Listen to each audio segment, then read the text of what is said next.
Twelfth class.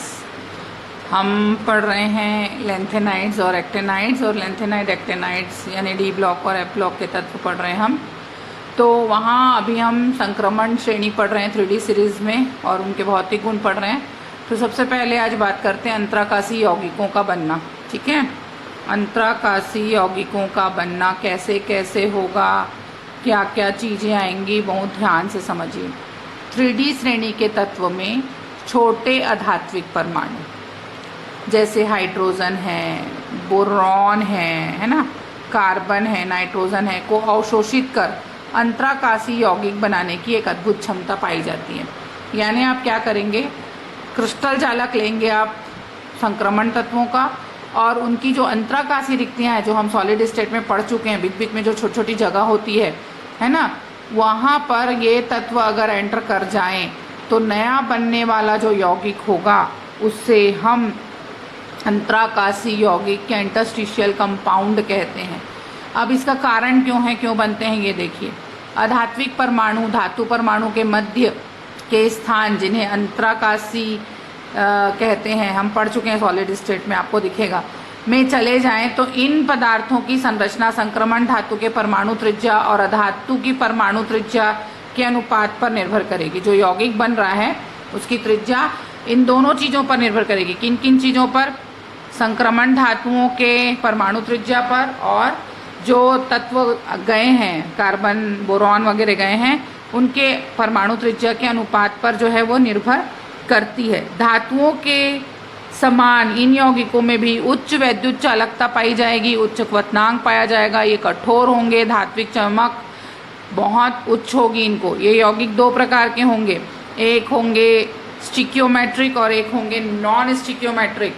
रस समीकरण और अरस ये देखिए, रस समीकरण ऐसे यौगिक जिनमें तत्वों का अनुपात सरल अनुपात होता है, जैसे NiNH2 या COH2 FeH2। तत्वों का अनुपात सरल अनुपात मतलब धन या ऋण आयन यौगिकों का अनुपात सरल अनुपात हो।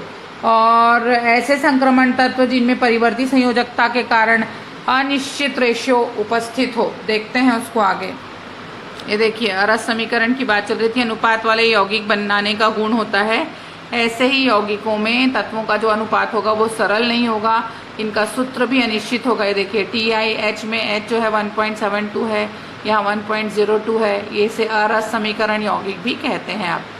अंतराकाशी यौगिकों में अधातुओं की उपस्थिति के कारण, चूंकि अधातु तत्व उसके इंटरस्टिशियल कंपाउंड बनाए हैं उसके साथ उसके इंटरस्टिशियल जोन में जाकर, तो आघातवर्धनीयता जो है वो थोड़ी सी घट जाएगी, लेकिन जो तनन क्षमता है वो बढ़ जाएगी। जैसे अपन सोने में कॉपर मिलाते हैं तो उसकी तन्यता बढ़ाने के लिए ही मिलाया जाता है। ढलवा लोहा के अंतराकाशी रिक्ति में कार्बन होने पर वो और कठोर हो जाता है।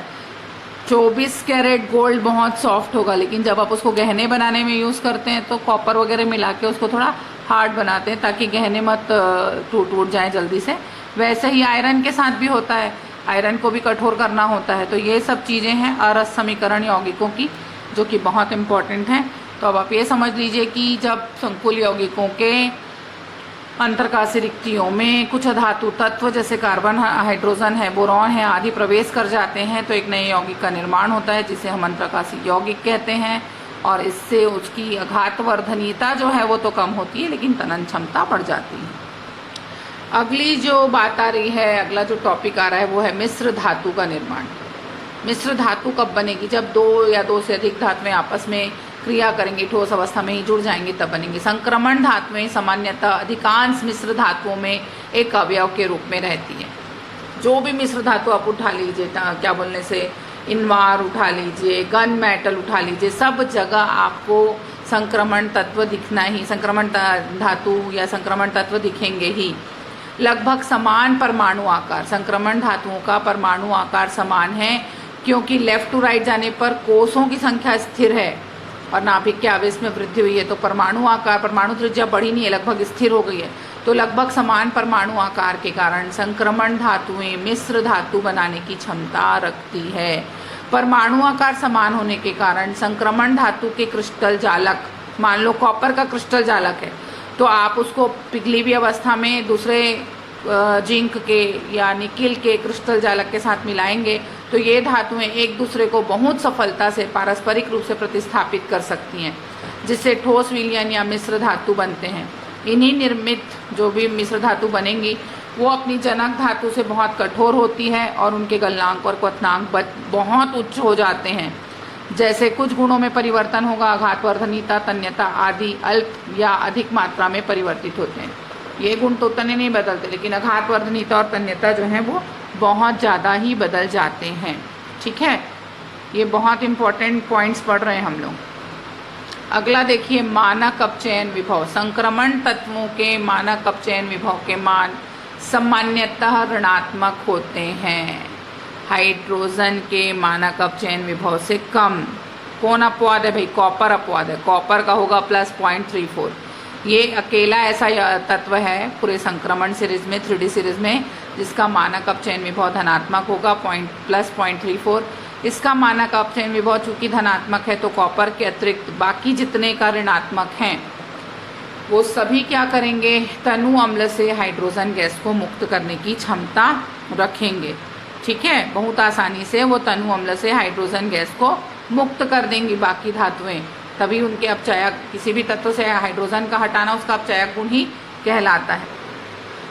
रासायनिक अभिक्रियाशीलता एवं E0 का मान की बात कर रहे हैं। डी ब्लॉक के संक्रमण धातुओं की रासायनिक अभिक्रियाशीलता व्यापक रूप से परिवर्तनशील होगी, बार बार चेंज हो सकती। बहुत सी धातुएं पर्याप्त विद्युत धनात्मक हैं तथा खनिज अम्लों में विलय हैं।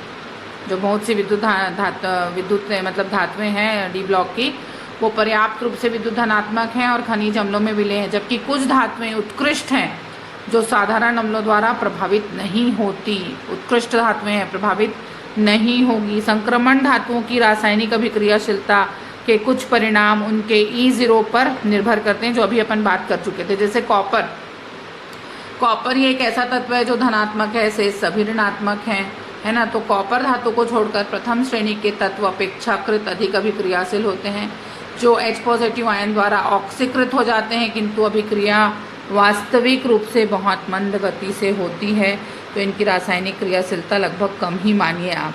ठीक है, ये एक होमवर्क आपका है कि आप मिश्र धातुओं का एक टेबल आपके बुक में दिया हुआ है, जिसको कि पूरा का पूरा टेबल आप तैयार करेंगे। ठीक है,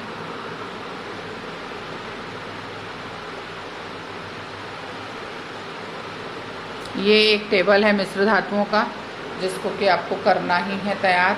देख लीजिए, पीतल है, कांसा है, जर्मन सिल्वर है, तो उनमें प्रतिशत क्या है और वो कहाँ कहाँ यूज़ होते हैं, ये पूरा टेबल आपको याद रहना चाहिए। क्लियर?